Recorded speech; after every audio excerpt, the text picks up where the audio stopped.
Me. Me.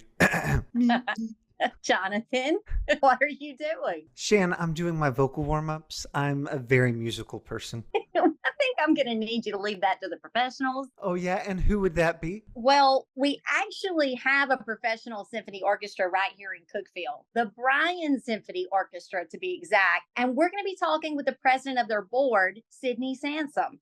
Now, wait for this. She's also a Coast Guard veteran who previously lived in Alaska. She is one tough gal. You're not going to want to miss her story. Hey, are they looking for a guest performer? You don't play any instruments. I'm a quick learner, Shan. Well, moving on. Then we're going to be speaking with Kelly Chambers, a two-time Tennessee Tech graduate who has served the university for more than 15 years. Today, she is the assistant director of the Crawford Alumni Center and editor of the university's alumni newsletter, The Alumnus. She is going to tell us all about her years in Tennessee's college town and the fascinating alums she has met and interviewed along the way. Well, on a serious note, Kelly is one of my good friends, and she has dedicated her career to shining a spotlight on other people. That's what she does every day with her feature stories, the write-ups she does on alums and donors, her work on the newsletter, all the preparation that goes into the alumni awards banquet every year. So it's going to be fun to put the spotlight on her for a change. Well, I'm really looking forward to that conversation. But up first, it's our interview with Bryan Symphony Orchestra Board President, Sydney Sansom.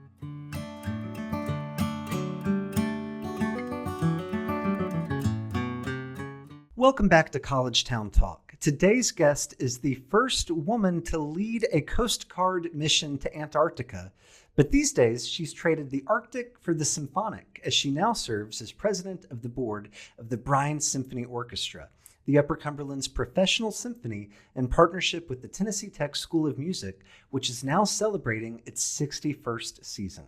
Of course, we're talking about Sydney Sansom. Now, Sydney has lived a remarkable life that has taken her all over the world, and we're so glad her journey eventually brought her right here to Tennessee's college town, where she is helping to elevate the arts and our community.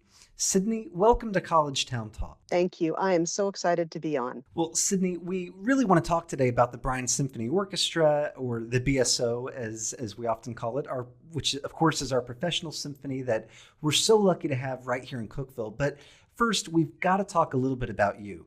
Now, most of our guests on this show are Tennessee Tech faculty, staff, or students or alumni, but every now and then we meet someone who contributes to this community in such a big way that even if they don't fall into one of those categories, we've got to bring them on the show. And you certainly fit that description. Which we should also say, I know your brother is a Tennessee Tech alum, but you do so much to lift up the arts community here in this town by volunteering to serve as president of the Bryan Symphony Orchestra Board. But you've also lived a trailblazing life before you even got to Cookeville. You lived in Alaska. I understand you were the former director of Homeland Security for the Port of San Francisco, and you served 20 years in the Coast Guard, during which time, as we said in the introduction, you were the first woman to ever lead a Coast Guard mission to Antarctica. So that's like 5 different lives all rolled into one. Let's talk specifically about Antarctica, though. I understand that at the time, you didn't necessarily realize you were making history for women in the Coast Guard. Is that true? I didn't. I was just trying to do my job, and most of my job before Antarctica had been search and rescue and pollution, fisheries enforcement, that sort of thing. So going to Antarctica was amazing. It is the largest lab in the world. It's this black and white world. It's absolutely beautiful. The weather changes in a heartbeat, and I got to go to so many interesting places on the continent, flying scientists all over the place, walking with penguins, watching orca and minke whales and seeing how they acted in the wild, and how the scientists they knew them so well, what they were going to do, where they would be. So I really enjoyed it. And the Coast Guard has the responsibility for the ice breaking mission in U.S.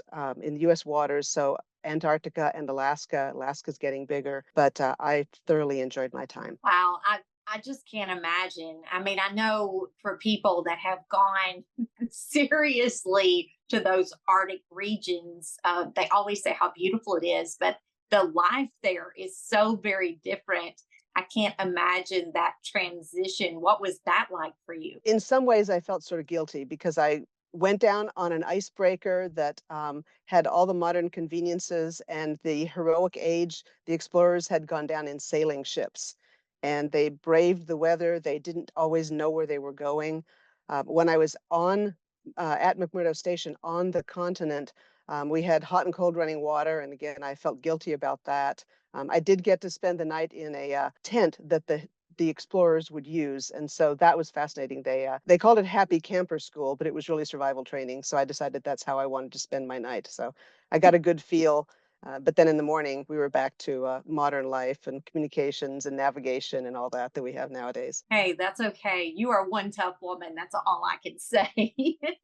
Now, Thank you. I'll go out on a limb and guess that not a lot of people go from working in the Coast Guard and in Homeland Security to serving as a symphony board president. This is a very diverse resume you have going on. How did you first get involved with the Bryan Symphony Orchestra? And can you tell us a little bit about its history? Certainly. Well, I'll start with the Bryan Symphony Orchestra's history. It was founded 61 years ago, so this is our 61st season, 1963. And when you think about what was going on in 1963, you know, the 60s were just summer of love and all the cultural explosions and changes. And here we started an orchestra. And it's a partnership with Tennessee Tech.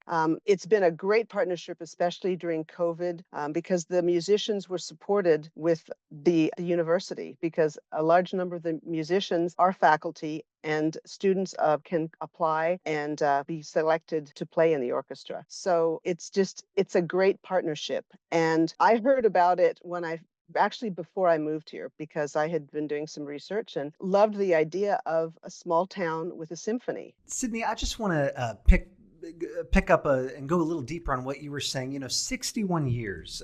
It's amazing to me that the orchestra has weathered, as you mentioned, the COVID-19 pandemic, so much societal change, through the decades. I know they're about to hold the first ticketed show of the 61st season on October 6th, which will be a show to celebrate Hispanic Heritage Month, or I should say concert. But what does it mean to you for this symphony to be now in its sixth decade and to have that kind of longevity? It's pretty amazing longevity when you look at it, because we need to appeal to everybody in some way and introduce people to live symphonic music. A lot of people do not get that opportunity. And so for us to be able to do that during our season is great. We have the first concert of our season is always the outdoor concert that's free in Dogwood Park. And if people didn't make it this year, then I encourage them to come next year. It was a little rainy this year, but it stopped at the end. Then we have 5 subscription concerts, and that's part of how we pay for the programs that we have. And our big program is the education concert, and that's going to be in November, where we bring in every 4th grader from the public schools. Private schools are welcome to join. Home schools are welcome to join. And I'll put in that plug right now. So please call us if you have a private school or a homeschooler and you are not already on the list. Let us know. But how many kids get to come in there? And education's really in our DNA as an organization. So we love bringing in the kids and introducing them to symphonic music, to live symphonic music. They get to look at the orchestra, the instruments. They get introduced to things that they wouldn't otherwise see. And I think that affects people way down in their life. They may not even know it while they're sitting there at 10 years of age in the bleachers watching the orchestra. But we have people that they're first generation musicians, they're first generation graduates from Tech, and they were able to play in the orchestra. And now they're going on to something totally different than they may have planned their life, younger, before they were exposed to orchestral music. Well, and that leads to my next question, because this particular topic is what I love about Bryan Symphony Orchestra, is the fact that you want to make this beautiful music accessible to everyone, as you were talking about. And I know in tourism, we have a program called Waterfalls for All, because we want to make waterfalls and the ability to access waterfalls accessible to anyone. So we have the easiest accessible waterfalls that are literally handicap accessible, all the way to the most treacherous waterfalls that require an experienced hiker. So it's that accessibility piece to make sure everyone can experience these things are very important. Now, you always kick off the season with a free show in Dogwood Park, which again, an outdoor concert is very rare. I mean, the communities around us, I mean, like they wish they had what we had. This is a beautiful opportunity, and the community looks forward to this every year. It's very well supported and attended. But you also, you were talking, you do an educational concert for elementary school students. So, how did these pieces come about, and why do you think it's important to reach kids at an early age and to reach the masses of the community in a free way? Well, as I had said before, education's in our DNA, and it goes right back to the beginning. Joan Derryberry and Dr. Wattenbarger were both very involved in the orchestra, in education, and so they were able to fuse that. Our partnership with Tennessee Tech has helped. It's made it very easy on that part because we're able to use Wattenbarger Auditorium. We're able to bring in the kids, the connection between tech. I think it's very unusual. I don't know of any other orchestra in the U.S. that has that connection, and so we're grateful to have that, and we love working with the folks that do that. So your other question about why is it important to reach kids at this early age? I've got a couple statistics for you. These are actually easy statistics. So did you know that only 1 in 4 children are exposed to classical music, going to a concert before the age of 18? Wow. Not very many. And so we have the lucky 25 here. And you never really know what is going to appeal to a child when they go there because at the concert, we have a child get up and direct with Maestro Alcott. And so they're actually on stage, on the box with the conductor, telling them what to do and helping them as they do that, and then an entire orchestra following that direction. That's something that I don't think many kids get to do. They may stand in front of the TV and pretend to do that, but to actually have the orchestra do what they're asking them to do is really something. And then the other part is it's a cognitive part. So kids, there was a study that showed that music education elevates reading ability in children. And so they think one of the reasons is because the phonetic patterns and then being able to blend the letters, the alphabet together more easily. And I also think if you've ever sat in a room and you had some just quiet classical music playing in the background, I think it helps focus your thinking and it gets rid of distractions and just calms down. I read some study just recently that said audiences' heartbeats and their breathing were synchronized at concerts, at classical music concerts. I don't know about rock concerts, but I thought that was fascinating. Okay, I might have to try listening to some classical music the next time I'm having a stressful day at work. Finally, Sydney, we like to end each interview with the same question, regardless of who the guest is, and that is, what is one way that Tennessee Tech has impacted your life? Well, I knew that I wanted to go back to a small town. I grew up in Hendersonville, and Cookeville has that feel of Hendersonville. I wanted a town that had a vibrant arts community and a symphony, and I was looking at college towns. I don't think you'll find college towns, small towns of this size, without a college that don't have those amenities. And so I just love that part. And I'm live so close to Tennessee Tech that I walk through there. Sometimes I just think there's something different in the air when you are on a college campus because it's a learning atmosphere and great ideas come out of interacting with people in a learning atmosphere. And the same thing with great music comes out of here. We're so close to Nashville, but in some ways we have a bubble and it's so exciting to see this bubble that is just so excellent. I mean, how many places have a professional symphony? And so I think we're in the midst of that. We can just involve ourselves in that. And I encourage everybody to, because I don't want the Bryan Symphony to be considered a best kept secret. I want it to be a worst kept secret. I want everybody to know about Bryan Symphony and come. Well, we do too, and hopefully, those that didn't know about it will now hear of it thanks to this interview. So, Sydney, thank you so much for being our guest today on College Town Talk. Thank you. It was my pleasure. And for our listeners, you can learn more about the Bryan Symphony Orchestra and buy season tickets or individual tickets to upcoming concerts at bryansymphony.org.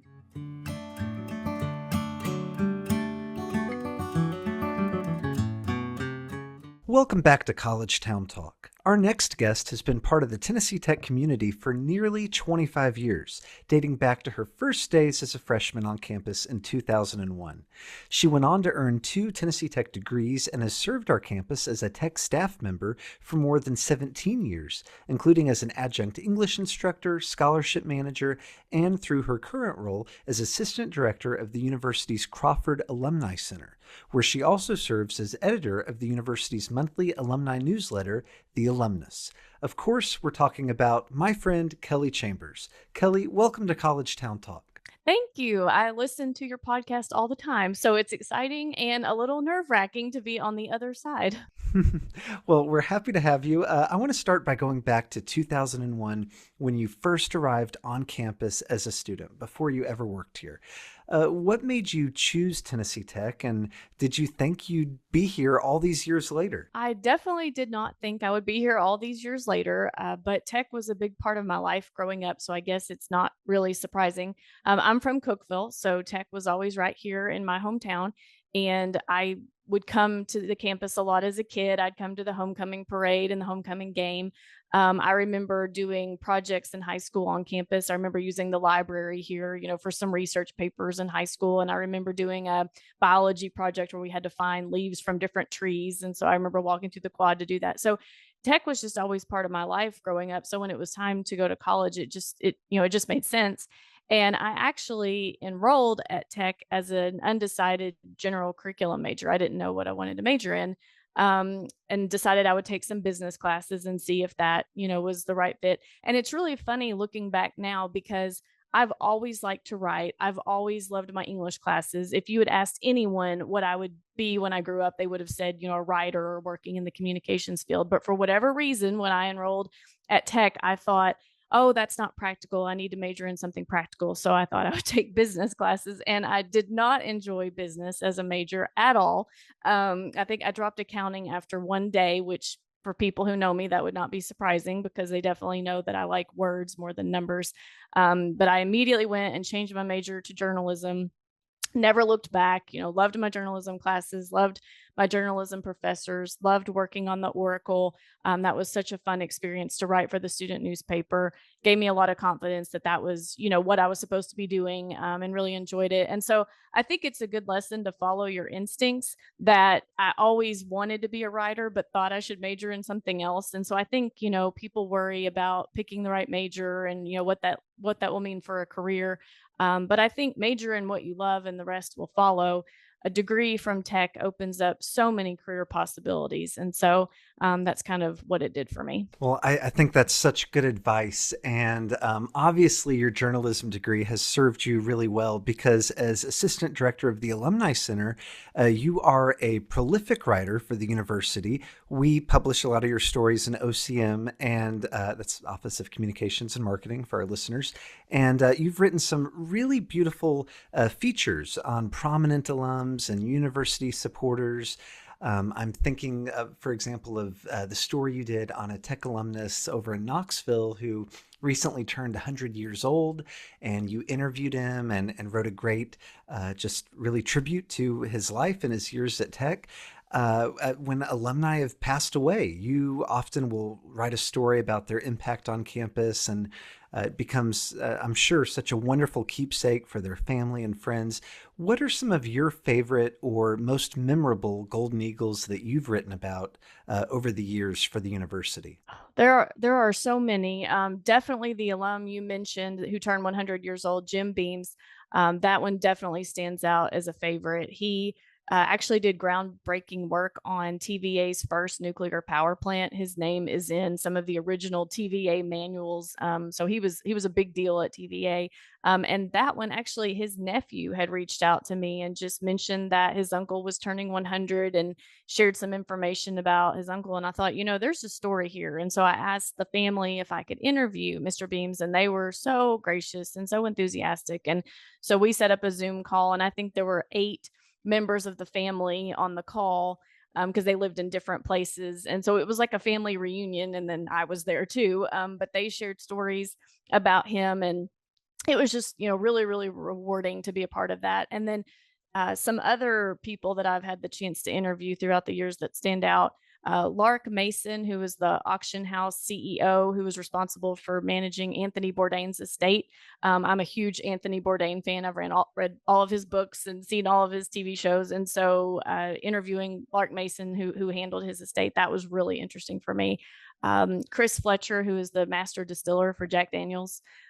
Bob Babolino, who is a former Secret Service agent. He was assigned to protect President Gerald Ford and was actually there in 1975 during the assassination attempt on President Ford. Got to interview him. Carolyn Lee, who is the first woman to be named to the New York Times masthead. And, all of these people are Tennessee Tech alumni, and they all credit Tech for helping them with their careers. And so it's just been really interesting to get to know them. And I always say, they trusted me to tell their story. And I think that's a huge honor. Now, Kelly, one of the really neat things that the Crawford Alumni Center offers is its Golden Eagle travel program, where Tech alums and their guests can travel together on group trips to beautiful destinations and let someone else worry about planning all the details. Sign me up for that. I am jealous of that part. Now, because of that, I understand you have upcoming trips to Tanzania safaris, Cuba, Cape Cod, and the Albuquerque Balloon Festival. Now, that is a very diverse itinerary. So tell us more about that. And do you need any volunteers to go with you? Because I think I could make that sacrifice. Yes, the Golden Eagle Travel Program has been so much fun. And alumni love it. We find that if alumni sign up for one trip and go on one trip, they will likely sign up for another because they enjoy it so much. And I've been fortunate to accompany alumni on a few of these trips, and I can say, from firsthand experience that they are quality trips. We partner with a travel company that specializes in group travel, and they do this for universities all across the country. So they take care of everything, the logistics, the hotels, the flights, and you get to just sit back and enjoy your vacation. And the program is fairly new. We actually partnered with this travel company in 2019 with plans to offer the first trip in 2020. And then due to COVID, we were not able to do that first trip. And we didn't actually do a trip in 2021 because things were still a little uncertain with COVID. And so the first trip we did was in 2022. So it's still fairly new, but we've done about 6 trips, I would say. We've been to Utah, South Dakota, the Grand Canyon, Canada. We went to the Rose Parade. And it's just been so much fun. And you mentioned the trips that we have coming up, and we do have all of the itineraries, brochures, cost information on our website. So anyone who's interested, we encourage them to visit tntech.edu/Golden Eagle Travel. Well, Kelly, I know something that we both have in common is that we contributed stories for the Oracle, Tech's student newspaper, when we were students. And then we both got to attend a recent 100th anniversary alumni reunion event for the Oracle. But I just showed up to it. You were closely involved in the planning of that event. And then I know you wrote about it afterward for the alumnus. And you talked to Oracle staff that went on to work for, and you had just mentioned it earlier, the New York Times, Thomas Corhern, who covered the September 11th, 2001 terrorist attacks for the Oracle, and others who were witnesses to history throughout their work as student reporters on our campus.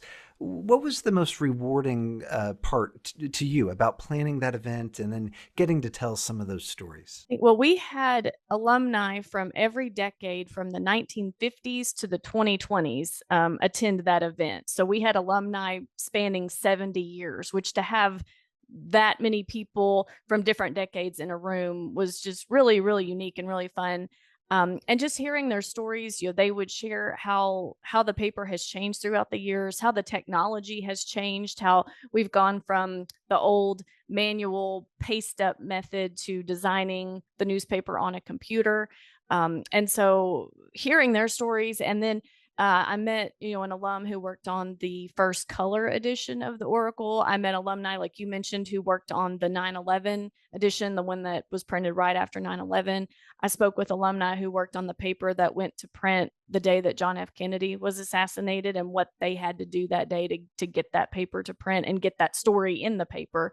Um, and so just hearing their stories, and then of course Carolyn Lee, the first woman to be named to the New York Times masthead, she was working at the Times on 9/11, and so she shared what that was like, and the challenges that came with that. And she mentioned that they had to pull in retired journalists and any writer they could find just to cover all of the obituaries from all of the people who died. And so just what her experience was so interesting, and she's such an inspiration, and so fun to talk to. So but that event brought all of these people together who had worked on the Oracle throughout all these different decades. And the Oracle meant so much to me and was such a big part of my student experience and preparing me for my career, and then getting to know other people who had that same feeling and shared that same experience.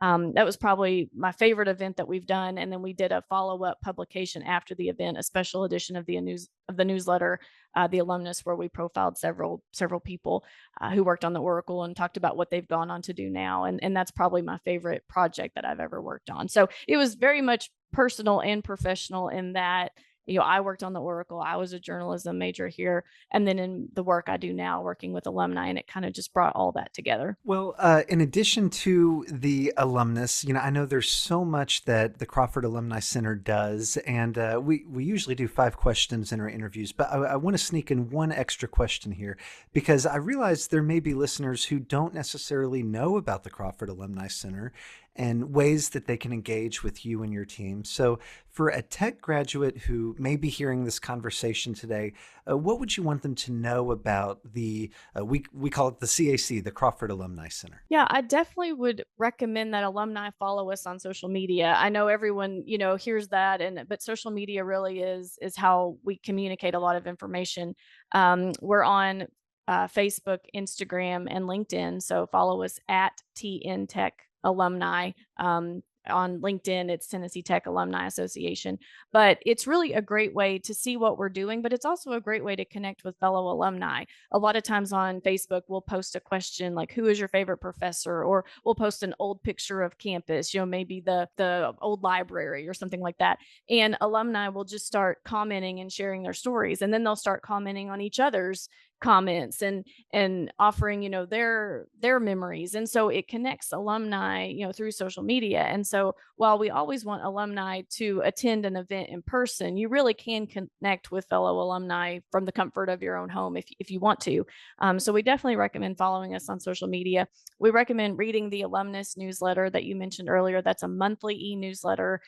We send it out. It's the last Tuesday of every month is when it comes out. And it includes just great information about what's going on campus, upcoming events, class notes.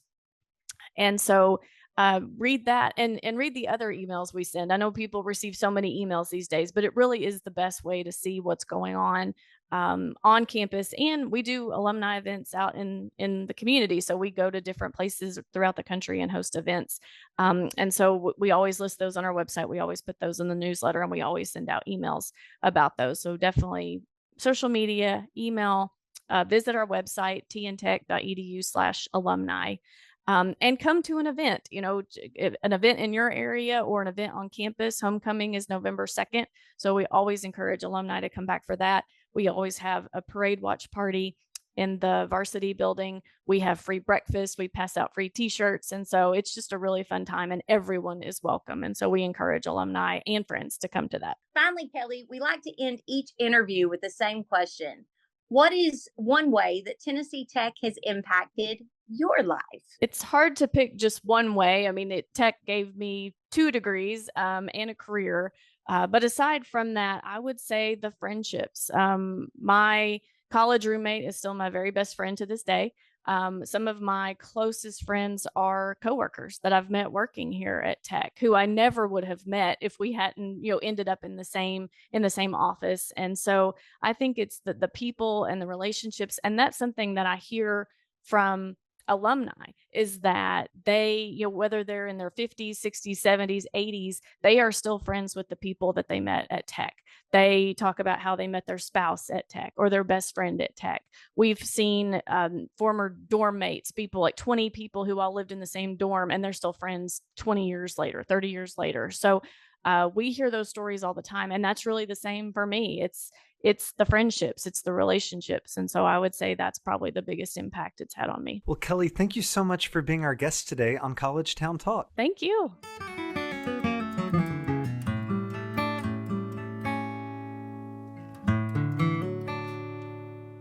We want to thank Sydney Sansom and Kelly Chambers for being our guests today on College Town Talk. We absolutely do. And thanks to you for listening. Now, be sure to hit that subscribe button, leave us a review, please, and visit us online at tntech.edu/College Town Talk to stream previous episodes and leave us your feedback. We really want to hear from you. We'll meet you back here again next week for more conversations with the people who make Cookeville, Tennessee's college town.